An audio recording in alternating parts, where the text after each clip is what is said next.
Skal jeg starte? Ja. Ja, værsgo. Get up.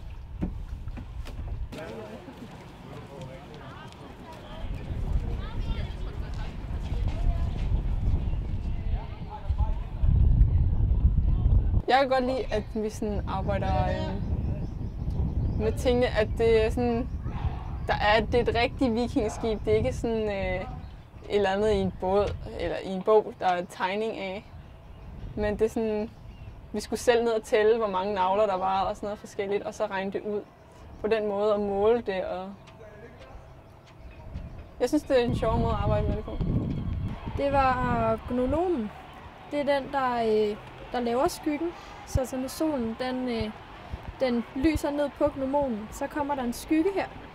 Og den skygge, den bruger man så til at aflæse på. Der plejer så normalt at være sådan en skyggeskema, man har lavet, som vikingerne de har brugt en hel dag på at sidde og aftegne. Så kan man så læse, hvor på dagen man er, og om det er nord, syd, øst eller vest, man er på vej imod, eller hvor den vender imod. Vi brugte en hel del meget besværlige beregninger. Noget med sinus og cosinus og tangent. Og det vi gjorde, det var, at vi beregnede vi beregnede solens position ud fra de der sinus og cosinus og tangent. Ja, okay. Men der er jo ikke fundet den der pind, er ikke fundet, og Balliavand er ikke fundet. Der er fundet en halv skive, som er tolket som så lige her. Så resten, det er rekonstruktion. Ja. Men det ville kunne være tilstrækkeligt at holde den sådan her. Og mere praktisk end Balliavand ude til søs. Okay. Ja, var det et svar på spørgsmålet?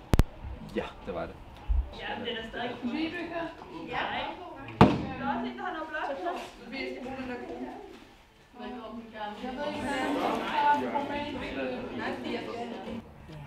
Altså, fra mit lærersynspunkt, kan man sige, så synes jeg, at eleverne får en hel del mere ud af at arbejde sådan mere projektorienteret. Og i og med, at vi er på museet, så bliver det hele også meget mere sådan virkeligt og håndgribeligt. Så en anderledes undervisningsform, hvor man kan bruge nogle andre indgangsvinkler til læring, og forhåbentlig så lærer eleverne en hel masse, som de kan bruge videre frem i deres forskellige projektforløb.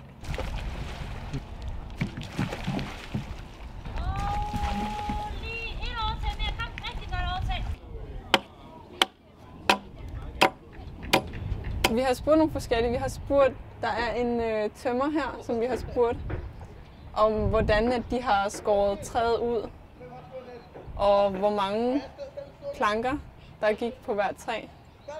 Og så var der også hende, der hæklede. Hende har vi spurgt en del omkring sejlet.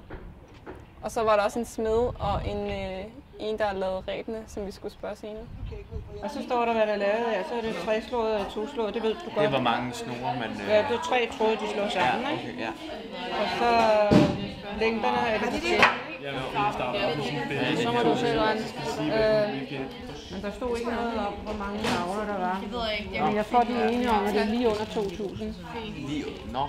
Altså omkring 1.800, mellem 1.800 og 2.000 navler. Hvad nåede vi frem til? Lige knap 700. Ej, der tror jeg godt nok. I skal regne lidt mere så. Ja. 700, det er da ikke noget. Vi har valgt den der båd, ikke også? Jo. Og man kan kun få 50 gram uld per får. Ja, okay. Så det var 20 får til sådan, bare sådan en lille bitte skib som det der.